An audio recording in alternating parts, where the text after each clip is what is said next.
السلام عليكم ورحمة الله وبركاته. ازيكم وعاملين ايه؟ يا رب تكونوا بخير. اول حاجة كده نصلي على سيدنا محمد عليه افضل الصلاة والسلام.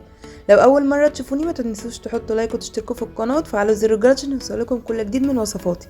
النهاردة عملت معاكم الخشاف بطريقة جديدة ومختلفة. عملت الخشاف بالمانجا، بعصير المانجا. يعني الخشاف بيبقى عبارة عن بلح ومشمشية وقراصية وتين مجفف. اول حاجة كده معايا مقدار من البلح مفصصاه بلح ناشف، مفصصاه وغسلاه عشان ربما ان هو يكون فيه تراب مثلا. ببدأ احطه كده في الشفشق واحط عليه تين مجفف هقطعه مكعبات. كل سنة وانتم طيبين وربنا يعود عليكم الايام بخير جميعا يا رب. زي ما انتم شايفين كده حطيت التين المجفف قطعته مكعبات. هبدأ احط القراصية وكمان هحط مشمشية. اي حاجة انتوا بتحبوها تقدروا تحطوها، ولو عايزين تعملوه ببلح بس مفيش مشكلة عادي. حط المشمشية كده. طريقته سهلة وبسيطة جدا، بس بجد طعمه تحفة ومختلف جدا عن اي بلح اكلتوه او خشاف اكلتوه قبل كده. قلبت كده البلح مع الخشاف وكله مع بعضه. هبدأ احط سكر، بس هحط سكر كمية بسيطة لان كمان البلح مسكر وبينزل سكر. بعد ما حطيت السكر ببدأ احط المية مش هحطها كتير، المية بس لحد ما البلح يتغطى بالمية كده، لان ما تنسوش ان احنا برضو هنكمل تاني ونحط عصير عليه. زي ما انتم شايفين كده هبدأ اقلبه واغطيه واسيبه مثلا لمدة ساعتين 3 لحد ما البلح يبدأ يتطرى.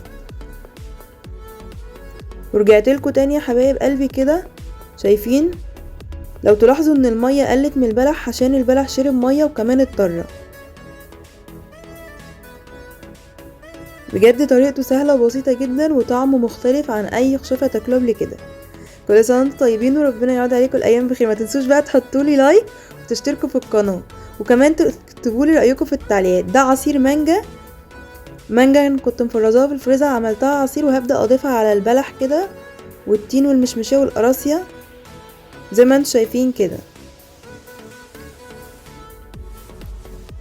عظمة بجد، يعني حاجة كده فاخر من الاخر. بهزر معاكم طبعا. كده اقلب البلح والتين والقراصية والمشمشيه مع العصير واخلط المكونات كويس جدا واقدمهم معاكم.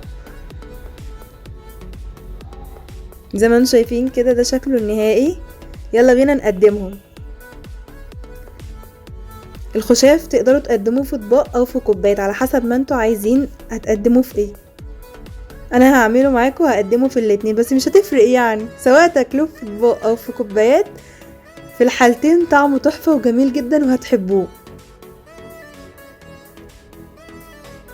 بدأت كده اقدمه معاكم وهكمل بقية الكمية وارجعلكوا عشان مطولش عليكم. شايفين ده كده شكله النهائي. بجد حاجة كده جميلة ومختلفة. قراصية ومشمشية وتين وبلح، ولو حابين تضيفوا عليه مكسرات عادي مفيش مشكلة، بس بجد اكاد من فرط الجمال واذوبه. بجد شكله تحفة جدا. كل سنة وانتم طيبين. وخلاص ده كده اقدر اقول لكم ان احنا وصلنا لاخر الفيديو، ويا رب تكون الطريقة عجبتكم بجد وتجربوه وتقولوا رأيكم. ما تنسوش تحطوا لايك وتشتركوا في القناة وتفعلوا زر الجرس عشان يوصلكم كل جديد. مع السلامة.